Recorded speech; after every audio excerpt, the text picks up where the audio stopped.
Hello, everybody. Welcome to Otherworld Seattle. This particular episode, we're talking about our character creation and the upcoming game. The first episode is due out next week. So we thought we would talk about the characters and what went into building them and the setting and all that good stuff. Let's introduce our players, though. First, we will start with Michelle. Hey, I'm Michelle Otis, and for Otherworld Seattle, it is kind of strange to say, I will be playing Maribel Ochoa, or Maribel Ochoa. And she is from outside of Seattle. She's from a small town in Washington. And she majored in forestry. So she's a very outdoorsy, woodsy kind of person. The type of person that she doesn't need a tent or a sleeping bag. Just give her a buck knife and she's ready to go survive in the woods. Hello, I am Pooja, and I am playing Mira Rao, who is a mortician.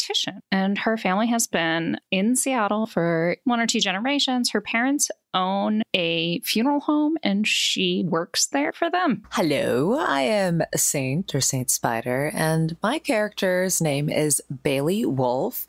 She's a photographer, recently graduated from Bakersfield, California, so kind of used to more Western Plains living, and then really had a new, fresh experience up in Seattle. So she's still kind of taking it all in. And she has a bit of a spooky personality, but it's more like she hasn't found her place. So people kind of consider her a little aloof, but really she's just seeing things. That's why she's got the old camera. Hi, y'all. Jay here. Jay Holtham playing Sean G. Charles, a video store clerk in Seattle, originally from New York, moved out to go to UW in Seattle there, managed to somehow graduate with a degree in American Studies, which meant watching a lot of movies, because that's all he does. And in very classic video store clerk history, he is a step above a drifter and criminal. Okay. Like just barely not an actual drug dealer. And that's his story. Oh, and he has a ferret named Rodney. Hey guys, I'm Mac Beauvais. I'm going to be playing Cecil Mulgrove. It's short for Cecilia, but she hates going by Cecilia. She is a hacker and smokes a lot of pot and believes in all kinds of conspiracy theories. Very much, if you've seen the meme of Charlie Day with all of the red strings connecting all of his various craziness, like that's kind of who she is, where she really dives deep into that world. Awesome. So to give some background on what this series of Otherworld Seattle is going to be, is we're setting it in 93, which was a year before Kurt Cobain took his own life and ended kind of the grunge movement. And in 93, it's the kind of the height of what was going on. It was getting to the point where JCPenney's was like showing spreads of people with flannel on, and it had become very commercial by 93. And everybody was jumping on the bandwagon. Musicians from LA who thought they were going to be the next Motley Crue suddenly went up hoping that they'd be the next Soundgarden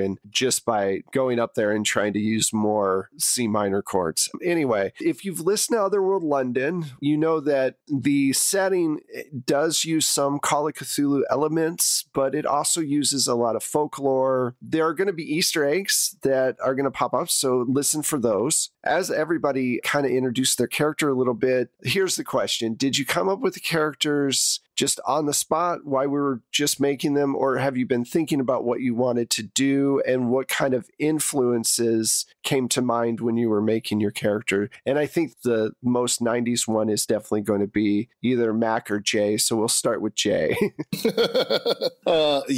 Video Store Clerk is about as 90s as you can get. I've been thinking about it for a couple of days. I had the name first. I had Sean first as a very 90s black guy name. It just was like, what were people called then? And Sean seemed about right. And then the video store clerk kind of came today as we were like talking about who we were going to be and just thinking about what and just getting in my head into that 90s set. And so I went with video store clerk, just very much Randall from Clerks, but looking more like Donald Glover in his early Community days, or William Jackson Harper, Chidi from The Good Place. So wiry and nerdy and bespectacled and just awkward. So that's how he came to be. Mac, you and I actually talked about this character a while ago because you were texted me and were like, would this be okay? Like the hacker thing. I was like, no, that's perfect. I never play that sort of character. I don't tend to play the tech characters. It's just not usually my bag. So I wanted to go with completely the opposite of what I normally do in a lot of respects. Well, and one thing I wanted to say was the big movies that came out about the internet were Hackers in the Net, which were in 95. They always had technology that was a little bit ahead of what was actually going on. We are going to lean into that trope. The technology is not going to be 93. It's going to probably be a few years ahead of that so that there's a little bit more leeway story-wise. Although, honestly, I got to watch it again because it's been a hot second. Some of my inspiration was the movie Sneakers. So I don't know if people have seen that. And there was a lot of interesting tech stuff and some conspiracy theory things going on. And then a more contemporary character that I really like is from Cabin in the Woods, who is the fool archetype and smokes a lot of pot and just he's just seeing through the smoke, man, and seeing what the reality of the situation is. Right. I think of the lone gunman from the X-Files, those three guys who are the total like conspiracy theory, like, all this stuff is real and we know it. So that it's a great character type, definitely. Saint, how did you come upon your idea for your photographer? It's hard to follow up these stories here. I was just thinking, all right, I went from the kind of ghost hunting angle. That's really what I was thinking. Okay, I want someone who won't be completely useless in this scenario. And given the technology, as we spoke about a bit earlier, I think let's engage with someone who knows a bit about these devices. Perhaps there will be more to learn, but being kind of like maybe not as accidentally useless as I've been in previous games, and being like, all right, there's something here. I like to say, though, I think you're being hard on yourself. I don't think you've been useless in any of the games. I think you've been actually quite useful in many of the scenarios. Your delivery is awesome. It's also very kind of like chaotic, which works for those characters. So no, I don't be hard on yourself. I think you did really well. Thank you. I always feel like a bit of an amateur here in the presence of greats. So I thank you for the reassurance. And I am having a good time, and that's probably one of the most important parts. But that is the important part. And for this character, going with photographer, I was like, that's going to make sense, though she's still photographer. And I really love when someone's coming into like a haunting type of plot and they've got a little bit of something that will translate to the occult in a way that the character doesn't see, but it's like, oh no, like photography, of course, you're going to be getting some ghost orbs, you're going to be getting some silhouettes, you're not going to know what the hell's going on, but I love that. I love that imagery, and I feel like I can really work with creating an aesthetic with these photos. So that's what I'm hoping, Nick. Absolutely. So Pooja, how did you come up with the idea for your character? So when Wes was talking to us about the setting, and he was like early 90s, and there's this whole thing about grunge, but when I think of the early 90s, I think goth. Yeah, absolutely. So I decided to lean into this goth aesthetic and goth-like thought, and so Mortician seemed the perfect entryway into that. Yeah, I think it's a good spot because Morticians can be fun. They can be fun. Yeah, so it very much works with the like idea that they're trying to go through like finding ghosts and hooked into the scene like in public access television and that kind of underground world. Yeah, that makes sense. Are you working at someone else's, or your parents, are they morticians as well? Like, is it a family owned? Yeah, like I'm working at my funeral home. You don't have to name it right now, but good. At some point between now and the first show, if you can come up with a cool mortuary name, that would be awesome. The Soaring Eagle. Gives the wrong impression. The Armadillo. Yes. You have to have the armadillo in every game now. Michelle. Yes. So I tend to come up with my characters pretty much on the spot. It's very rare that I'm like, ooh, I want to play this, you know? Right. A lot of it is because I like to see kind of what everyone else is doing, what the vibe is going to be, stuff like that, you know, because I want us to be able to work together well as far as what the characters are and things like that. You know, I figured it's Seattle, so you've got forest everywhere that's not too far outside the city. So being a forestry person, a ranger in training, I guess, it makes sense to be doing that up there. And also, you know, if you're going to be going hunting for ghosts and goblins in Seattle, you're going to want to be in the woods at some point. It's very X-Files, very, you know. I just had a great idea for your character, but I can't tell you. Okay. And then I chose the name Maribel because I've just always liked that name. And I think it's pretty. So, you know, nothing too deep there. I just like the name. But definitely I can totally feel that X-Files vibe and having some big flashlights when we go out in the woods. One other question I want to ask real quick. Is everybody from Seattle or are we transplants from other places? I'm from a small town in Washington called Bailey Junction, and it's out in the woods, you know, or at least that's what it looks like on a map because I did look it up. But there's a place called Bailey Junction, and that's where I'm from. But I'm enjoying the city. Mac, are you from Seattle? Yeah, Cecil's from Seattle. Cecil's from Seattle. Say that 6 times quick. Right? Pooja? Yeah, I'm from Seattle. Seattle, okay. I think my grandparents are the immigrant generation. So my parents came over as children. Okay. And then I'm the first generation born. Okay, cool. Saint? I am from Bakersfield, and yeah, just really used to the flatness. So I love taking pictures of skyscrapers and stuff.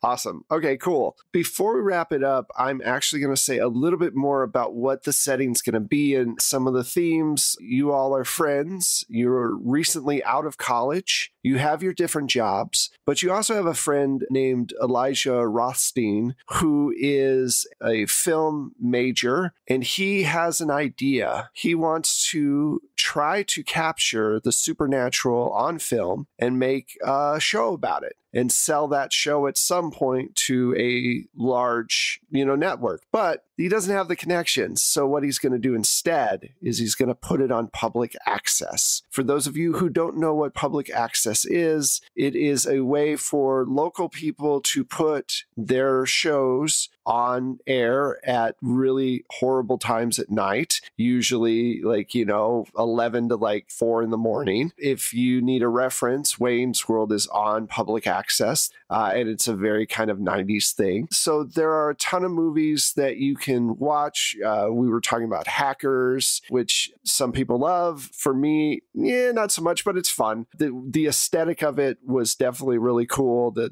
visuals and everything else are very much that time. Obviously, Jay, is referencing Clerks and Mallrats, Singles, any other movies from the 90s that people could watch to get in the mood for Otherworld Seattle that you could think of from either the time or new stuff that might, I think Empire Records. Oh, yeah. Empire Records. Reality Bites is around that time. Reality Bites, yeah. I mentioned Sneakers earlier. It was 92. Okay, perfect. Yeah. Sneakers, yep. Dark City? When did Dark City come out?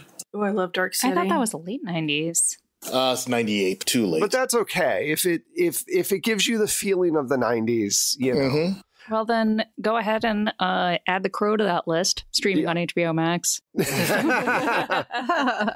It came out in 94, but that's fine. Yeah, it doesn't have to be exactly because, it just kind of give the feel of the era, as it were. High fidelity. High fidelity. Well, yep, high fidelity. Very much that feel. Well, listen, anything with John Cusack or Keanu Reeves from roughly that time period is the vibe. Basically, Gen X catnip. Yep. Oh my gosh. Encino Man was 92. Encino Man. Yeah, so there you go.